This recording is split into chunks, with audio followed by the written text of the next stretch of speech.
Hi, kids.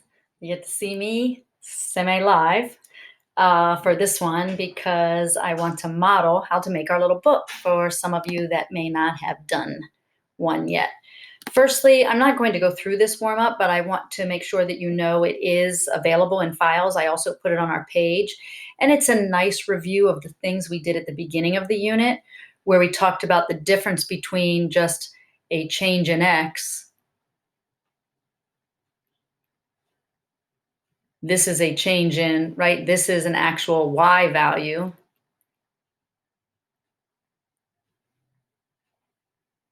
Right? This is a Y value. And this is a change in Y, right? So this is a nice review of that, kind of like a graphical visual of that. This is a handout that also reviews stuff from the beginning of the unit. If we were in class this day that we would have spent making the review book, I would have handed out both of these things. And this was remembering how to estimate tangents from a curve, right? So making sure you remember to think about how I calculate the average rate of change between 2 days, sketching a tangent at 1 day, estimating the instantaneous rate of change at that time, right? Make sure you take care of units. Notice that these units here go by 5. Each tick mark is a change in 5, but not here, right? So make sure you take care of the units and the scale when you're counting your slope, right? Once you have this value, import this value into here for a tangent line. Use the point of tangency and the estimated slope, and then use your equation to estimate a value close to 23, which is 22. And then notice this question: over what time interval is the instantaneous rate of change decreasing? That's the slopes of the slopes. Remember we talked about that?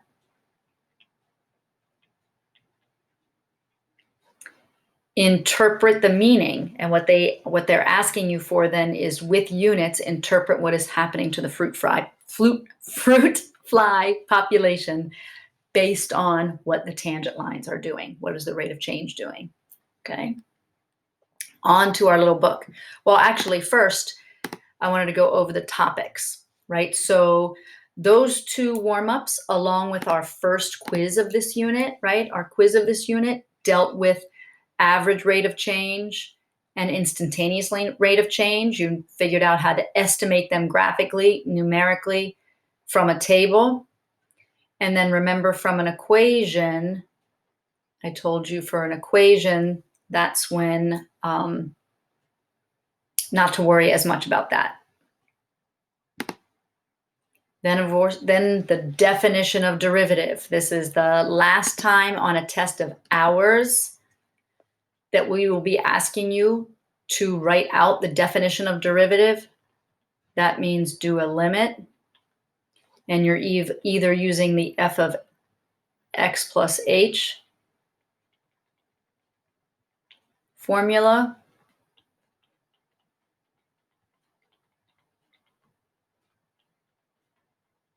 or the f of a formula.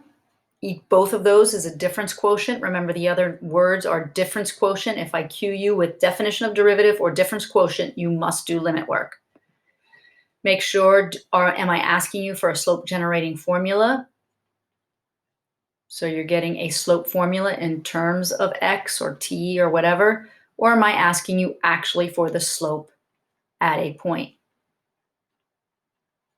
Remember, if you have a calculator and I ask you for the slope of a point, you do not do any derivative rules.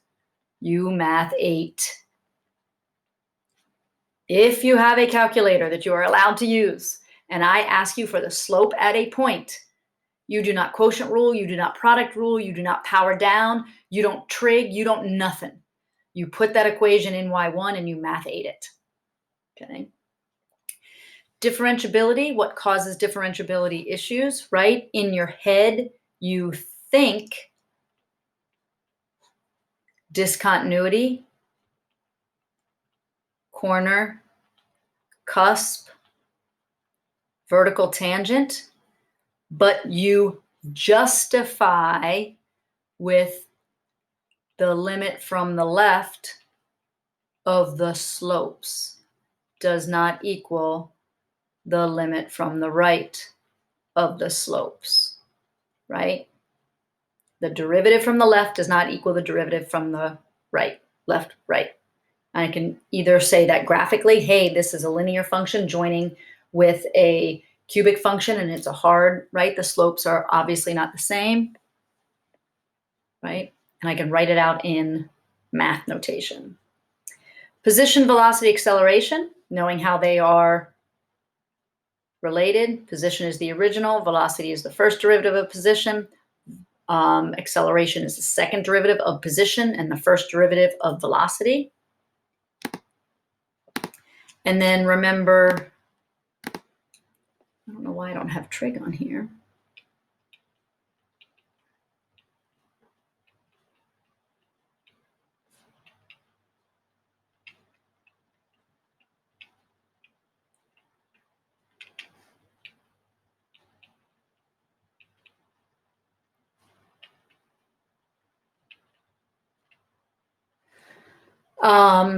Remember with position, velocity, and acceleration, one of the things AP likes to talk about is when your particle or object or Wile E. Coyote is speeding up or slowing down.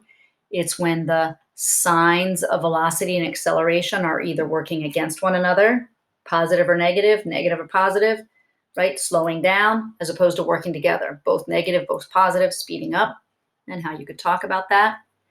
All the derivative rules, right? The derivative rules, right? Power down,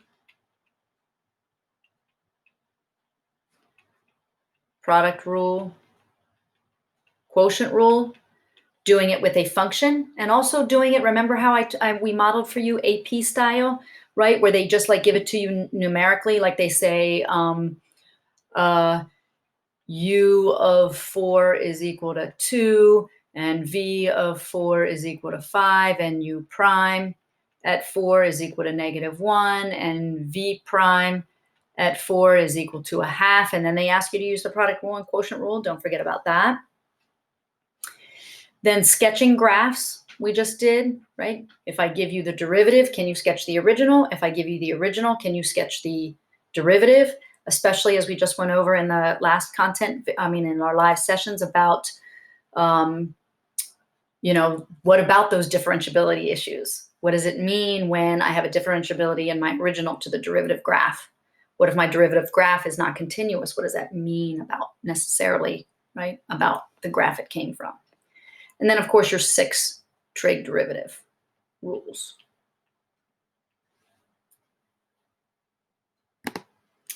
There's a bunch of applets that this PowerPoint is in files under PowerPoints and Unit 3A test review, right? So there's a whole bunch of practice things along with that GeoGebra sketching graphs applet we gave you, right? And practice, I gave you lots of handouts to practice power rule and mixed derivative rules. So you've got lots and lots of resources to practice.